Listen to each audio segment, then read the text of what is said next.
Madame, Monsieur, merci de choisir Mi-Chapi Voice Télévision et bienvenue à cette édition du journal. Pour aujourd'hui, ouvrons notre journal par cette information au Nord Kivu, territoire des Lubero. Le bilan de l'attaque des ADF à Biaboué en date du vendredi 14 novembre au samedi 15 novembre s'alourdit à 28 personnes tuées, dont une dizaine de patients dans un centre de santé de cette même localité. Regardez. Le bilan de la récente attaque meurtrière des islamistes ADF à Biamboué, dans le territoire des Lubero, dans la nuit du vendredi 14 novembre, a été revu à la hausse, passant de 20 à 28 personnes tuées, dont 17 patients exécutés au centre de référence de Biamboué. Selon l'administrateur du territoire des Lubero, le colonel Kiwewa Miteva Alain, ce nouveau bilan découle des fouilles menées à Biaboué et dans ses environs au lendemain de l'attaque. L'autorité territoriale condamne à cet effet cette attaque contre la structure sanitaire qui servait une population déjà vulnérable compte tenu des atrocités dans plusieurs villages des chefferies des Bachagua et du secteur des Papérés. Il appelle par ailleurs les habitants des zones non sécurisées à renforcer la collaboration avec les FARDC en signalant tout mouvement suspect. Le groupe terroriste de l'ADF, l'un des plus actifs de la région, continue à semer la terreur au sein de la population malgré les opérations militaires menées par les FARDC et UPDF dans cette partie du pays. Restant toujours au Nord Kivu, un calme précaire est revenu à Massissi dans le groupement des Nyamaboko au lendemain des violents affrontements entre la coalition AFC M23 et les Wazalendo soutenus par les FARDC. Dimanche 16 novembre, des détonations d'armes lourdes et légères ont retenti toute la journée, créant une psychose totale au sein de la population locale et les villages environnants. Un drame s'est produit samedi 15 novembre dernier sur le site minier de Kalondo, situé dans le quartier de Kawama à Kolwezi, précisément en province du Lualaba. Plusieurs créateurs artisanaux clandestins ont trouvé la mort suite à l'effondrement d'un pont construit pour accéder à une zone minière privée. Regardez. Un éboulement de terre a été signalé le samedi 15 novembre dernier aux environs de 10 heures dans la carrière de Kalondo, située dans la zone minière de Kawama à Kolwezi, dans la province du Lualaba. Selon les sources concordantes, plus de 80 personnes auraient perdu la vie dans ces drames et le même source précise que cette tragédie est due à l'effondrement d'un pont construit au-dessus d'une large tranchée remplie d'eau de pluie qui a cédé sous la pression d'une foule de creuseurs qui tentaient de fuir après avoir entendu des coups de feu. Ce tir aurait été effectué par des hommes chargés de la sécurité du site par l'intrusion des exploitants illégaux. Ainsi, pris de panique, le creuseur se sont précipités sur la structure fragile, provoquant son effondrement. Cet accident tragique met en lumière les dangers liés à l'exploitation minière clandestine, encore très répandue dans les zones riches minérées du Lualaba. Les conditions de travail précaires, l'absence de normes de sécurité et la pression économique poussant de nombreux creuseurs à prendre des risques mortels. L'actualité, c'est aussi un avion transportant la délégation du ministère des Mines, Louis-Watum Kabamba, s'est écrasé ce lundi 17 novembre à l'aéroport de Kolwezi dans la province du Lualaba. L'appareil provenait de Kinshasa a terminé sa course hors piste. Bilan provisoire, aucune perte en vies humaines. Le ministre et tous les membres de sa délégation ont pu évacuer l'appareil à temps. La ville de Kinshasa accueille pendant 5 jours, soit du 18 au 22 octobre, la 47e conférence de présidents du Parlement africain et la 84e session du comité exécutif de l'Union parlementaire africaine. Laurent Zao.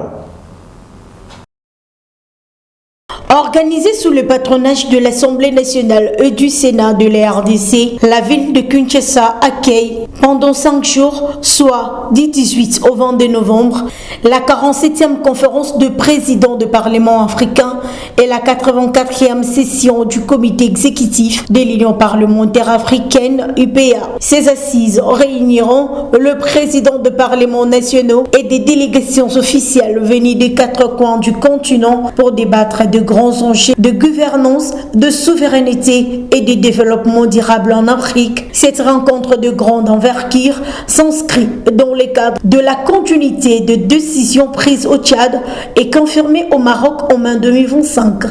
Et cette double rencontre vise à renforcer les mécanismes institutionnels de l'UPA et à consolider la coopération interparlementaire africaine. Ici, de signaler que le secrétaire général de l'UPA, Idi Gado Aboubakar, séjourne déjà à Kinshasa depuis dimanche 16 novembre.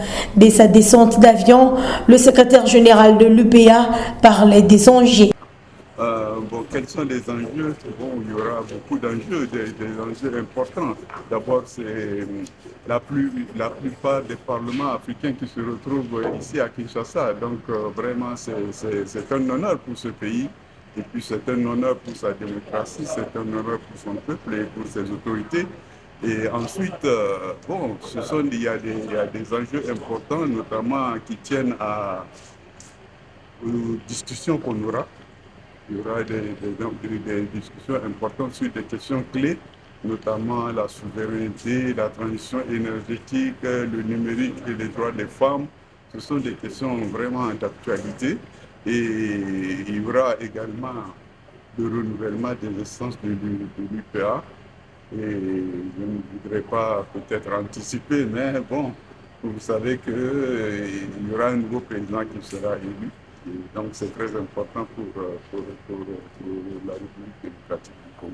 La tenue de cet événement d'envergure réaffirme la détermination et l'ambition de la RDC, celui de jouer un rôle moteur dans la diplomatie parlementaire africaine. Aussi, la RDC s'apprête à prendre la présidence de cette organisation continentale, une candidature approuvée lors de la 83e session du comité exécutif TENI à Djamena. Plusieurs quartiers de la commune de Mongafula sont desservis en eau potable et c'est là depuis plusieurs mois. Exaspérés, ces habitants qui pour la plupart souffrent des maladies hydriques lancent un appel aux autorités pour répondre à leurs desiderata. Suivez. La commune de Mongafula Kinshasa est confrontée depuis toujours au problème d'eau potable de la régie des eaux, axée sur des pénuries récurrentes suite à la vétusté des tuyauteries de cette usine congolaise de traitement et distribution d'eau, souvent aussi aggravée par la forte demande des consommateurs, étant donné que Mongafula est actuellement parmi les communes les plus peuplées à Kinshasa. Dans cette commune, au moins tous les quartiers font face à cette pénurie d'eau potable. Ces problèmes qui durent depuis plusieurs années, seulement 20% de la population sont servis par la régie des eaux et cela n'est pas régulier, dénoncent les riverains qui précisent avoir recouru qu'aux eaux des forages et d'autres sources. Ce qui nous s'interroge, si qu'est-ce qui manque aux autorités congolaises pour pallier à ces problèmes qui mettent la vie en danger des résidents, déplorés depuis plusieurs années sans aucune réaction. Presque tokoma kozwaka mai na ba forage. Alors résidus des eaux par mois kotinda kaka mai une fois. Je suis habitant de Mongafula. Je vous jure que la régie des eaux nous fournit de l'eau qu'une fois. Alors, nous faisons recours aux eaux de forage, pourtant ils ne sont pas recommandés pour la consommation. Oui, nous l'utilisons par manque. Nous ne savons plus à quel sens se vouer. Bon, bandama et bimara lisusuté, tout ça déjà ceux qui ba 4 mois tozo kenya wa maïmo na lisusuté. Cette pénurie d'eau existe depuis des années. Même des autorités qui n'habitent pas Mongafula savent que le résident à Mongafula souffre, mais ils ne font rien.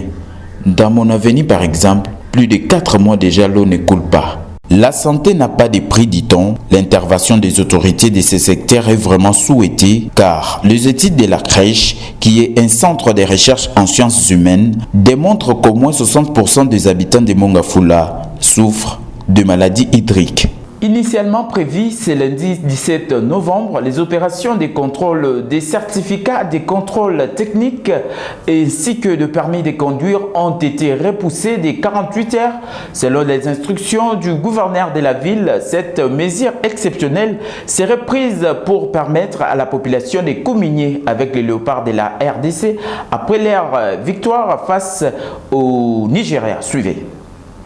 Au lendemain de la qualification des Léopards de la République démocratique du Congo pour les barrages intercontinentaux de la Coupe du Monde 2026 grâce à leur victoire contre les Super Eagles du Nigeria, le président de la République a lancé un vibrant appel à la population quinoise de se mobiliser massivement le lundi 17 novembre 2025 à l'aéroport international d'Ndjili afin de réserver un accueil triomphal aux héros nationaux. Selon les premières informations, une grande caravane partira de l'aéroport pour converger vers les stades des Martyrs où les chefs de l'État prévoient d'être présents pour honorer les joueurs et les staffs techniques au terme d'un exploit sportif qui ravive la fierté nationale. Pour permettre à toutes et à tous de répondre à cet appel, le gouverneur de la ville de Kinshasa, Daniel Bumba Lubaki, a instruit le ministre provincial des Transports et de la Mobilité urbaine de reporter de 48 heures l'ensemble des opérations de contrôle des certificats, des contrôles techniques ainsi que des permis de conduire biométriques. Une mesure exceptionnelle qui reflète l'enthousiasme général et la volonté des autorités locales de permettre à la population de communier pleinement avec les léopards de la République démocratique du Congo. Le gouvernement provincial rappelle toutefois que les opérations de contrôle reprendront normalement à l'issue de ces délais de 48 heures et invite chacun à s'y conformer une fois la célébration terminée. Prenons l'actualité sportive. Dans ce journal, le Léopard de la RDC se qualifie au barrage intercontinental des éliminatoires de la Coupe du Monde 2026 après un match héroïque où ils se sont imposés dans la séance fatidique de tir au but face à l'équipe du Nigeria. Le résumé de ce match avec Audrey Ugondalemba. C'était un duel explosif et interdit au cardiaque entre les Léopards de la République démocratique du Congo et les Super Eagles du Nigeria au barrage des éliminatoires de la Coupe du Monde 2026, zone Afrique qui a tourné à l'avantage des Léopards qui ont arraché les tickets pour les barrages intercontinentaux au mois de mars prochain au Mexique. Au complexe sportif Prince Moulay Abdallah de Rabat au Maroc, les Congolais et les Nigérians s'affrontaient en finale des barrages africains pour l'unique ticket du continent aux barrages intercontinentaux, de quoi donner une autre saveur à cette affiche des rêves. Dans un stade chaud bouillant et en ébullition animé par le public congolais présent dans les tribunes, c'est l'attaquant nigérian Frank Onyeka qui va climatiser les stades en ouvrant matinalement les scores de la 3e minute DG et permettre aux Super Eagles de passer devant au marquoir. Mais les minutes qui suivent verront les Léopards entrer petit à petit dans les matchs en appuyant sur l'accélérateur et c'est l'égalisation de Meshak Elia à la 32e minute qui va remettre les Congolais dans les bons rails. Les temps passent, les minutes s'égrènent et les fauves congolais contrôlent les jeux face à une équipe nigériane qui semble manquer des arguments à l'image les stars Ademola Lookman, Samuel Chukwueze et Victor Osimhen obligés de céder leur place. Mais la finition fait défaut côté congolais et l'on se dirige en prolongation. Après 2 fois 15 minutes de prolongation largement dominée par la République démocratique du Congo, c'est l'épreuve fatidique des tirs au but qui va départager les deux nations. Les gardiens de but Timothy Fayulu, entré en jeu à la dernière minute de prolongation, sera les héros de cette séance de tir au but avec des arrêts pour permettre aux siens de s'imposer 4-3. Les Léopards connaîtront leurs adversaires aux barrages intercontinentaux à l'issue du tirage au sort qui aura lieu le 20 novembre prochain. La qualification des Léopards de la RDC en barrages intercontinentaux après la victoire en finale des barrages africains des éliminatoires de la Coupe du Monde 2026 contre l'équipe du Nigeria n'a pas passé inaperçu auprès du public congolais qui s'est dit être surpris de la performance des fauves congolais. On les écoute, ils étaient au micro de Audrey Ugondalimba. Personnellement, déjà, je n'y croyais pas. Nando Ndimate que l'équipe le roi Léopard, Toro Sala exploit, Tosala qui lobby dans match parce que... Personnellement, je ne croyais pas qu'une équipe telle que le Léopard pouvait réaliser un exploit comme celui du match d'hier. Nous connaissons tous la réalité de notre équipe. Souvent, nous commençons bien, mais nous finissons mal. J'étais étonné et surpris de voir la maîtrise de l'équipe sur terrain. Par sa façon de jouer, elle a malmené le Nigeria. Pour les barrages intercontinentaux, les joueurs doivent s'améliorer des petites erreurs. Surtout, les incompréhensions et rester unis, nous irons au mondial. Qu'on améliore notre attaque parce que nous ne jouons pas pour la possession, mais plutôt pour le but. Un match à histoire, c'est comme une histoire dans le monde. Un match à histoire. Et tu as déterminé, il faut gagner un match. C'est un match historique pour nous. Nous étions déterminés à gagner. Malgré que le Nigeria a marqué un premier, cela ne nous a pas déstabilisés. Nous étions courageux et déterminés jusqu'à ce que nous avons égalisé et gagné. Cédric Bakambu, il est bon, mais il devra améliorer sa finition. La défense est impeccable, c'est seulement l'attaque que l'on doit améliorer. Madame, Monsieur, c'est par cette note sportive que nous mettons un terme à cette édition du journal qui a connu la participation de Cynthia Moutoumossi, Dorcas Pambou, réalisée par Manassé Bouloua. Merci de votre attention soutenue.